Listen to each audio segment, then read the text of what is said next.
Baik, terima kasih atas waktu dan kesempatan yang diberikan pada kelompok kami. Kami dari kelompok 3 akan mempresentasikan hasil diskusi kami dengan materi tanggung jawab sosial dan etika dalam manajemen strategi. Bisnis dan lingkungan.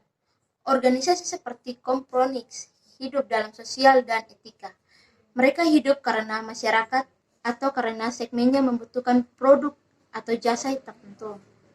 Dan mereka dapat terus hidup secara relatif, tidak terjadi pemeriksaan sepanjang mereka bertanggung jawab terhadap tindakan mereka dan menyatakan perbedaannya terhadap masyarakat yang lebih luas. Oleh karena itu, manajemen harus terus-menerus peduli terhadap variabel-variabel dan kekuatan-kekuatan dalam lingkungan kerja perusahaan dan lingkungan sosial yang lebih besar. Variabel-variabel dan kekuatan-kekuatan itu secara konstan berinteraksi satu dengan yang lainnya.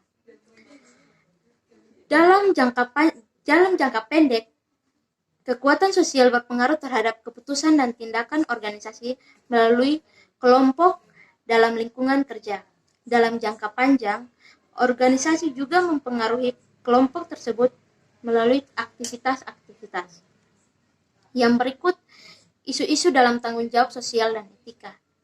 Dalam isu-isu dalam tanggung jawab etika dibagi menjadi dua. Yang pertama, mengubah prioritas stakeholder. Keputusan kepentingan dalam suatu kelompok stakeholder mungkin akan berkonflik dengan kepentingan kelompok lain.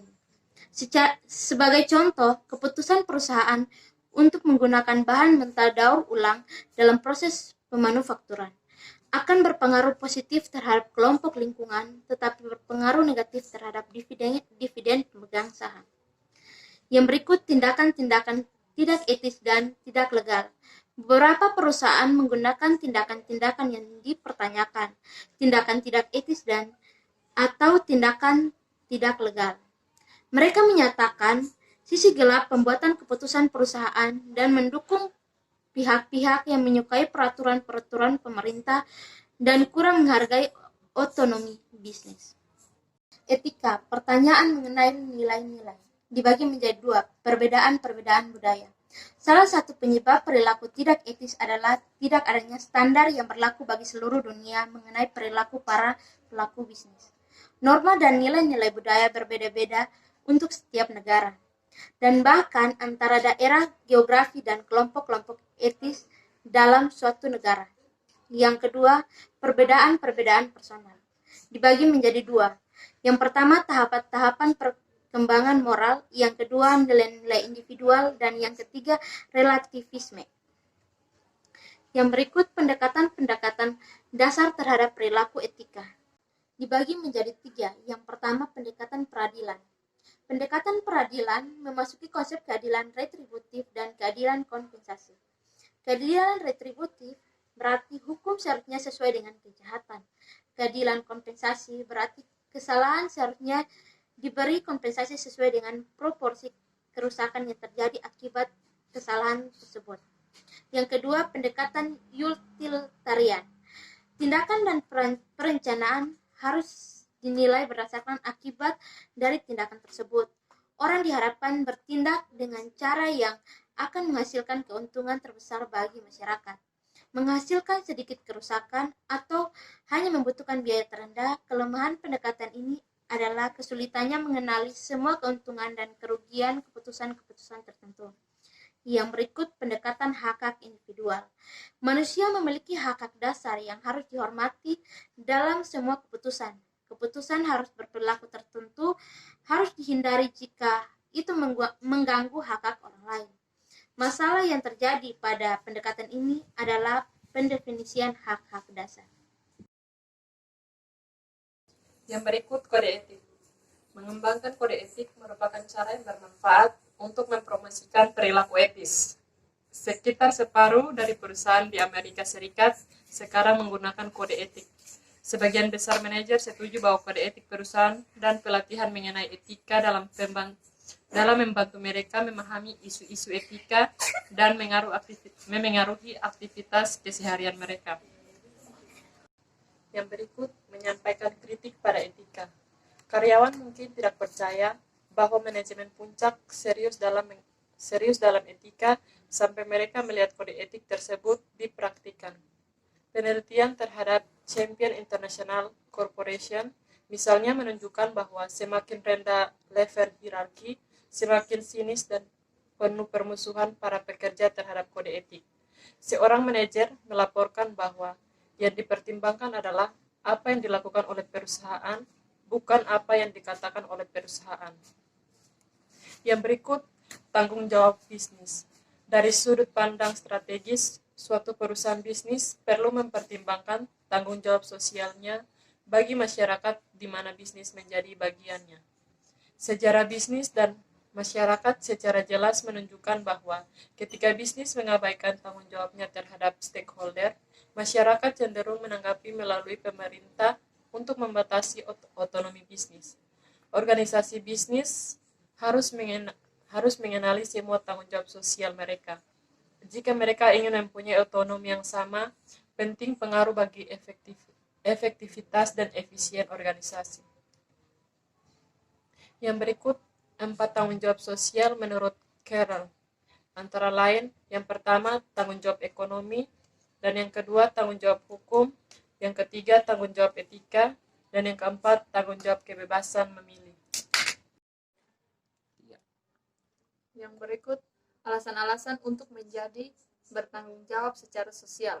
Ada 4 alasan. Yang pertama, moralitas. Yang kedua, pemurnian kepentingan diri sendiri.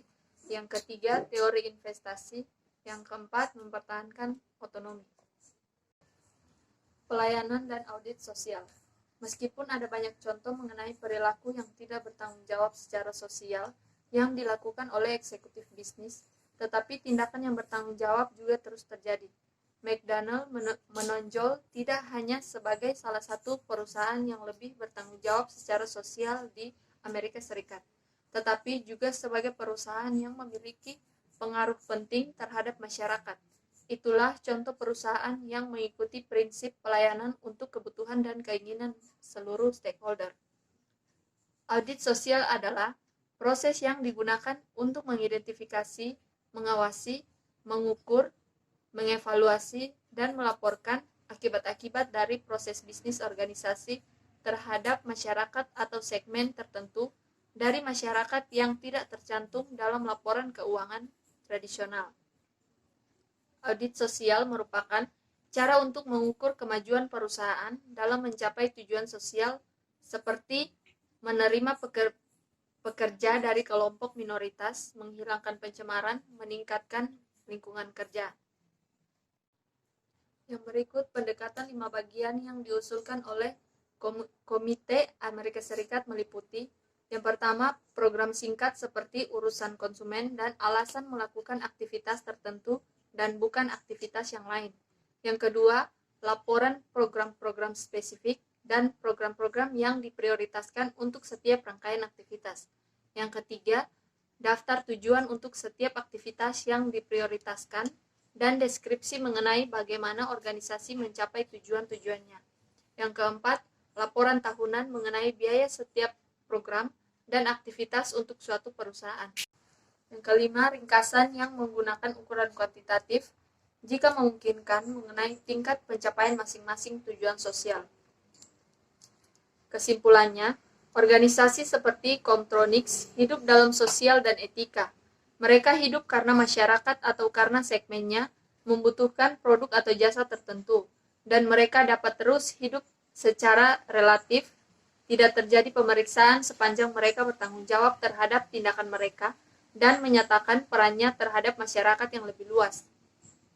Oleh karena itu, manajemen harus terus-menerus peduli terhadap variabel-variabel dan kekuatan-kekuatan dalam lingkungan kerja perusahaan dan lingkungan sosial yang lebih besar. Variabel-variabel dan kekuatan-kekuatan itu secara konstan berinteraksi satu dengan yang lainnya. Dalam jangka pendek, kekuatan sosial berpengaruh terhadap keputusan dan tindakan organisasi melalui kelompok dan lingkungan kerja. Dalam jangka panjang, organisasi juga mempengaruhi kelompok tersebut melalui aktivitas-aktivitas. Sekian presentasi dari kelompok kami. Terima kasih.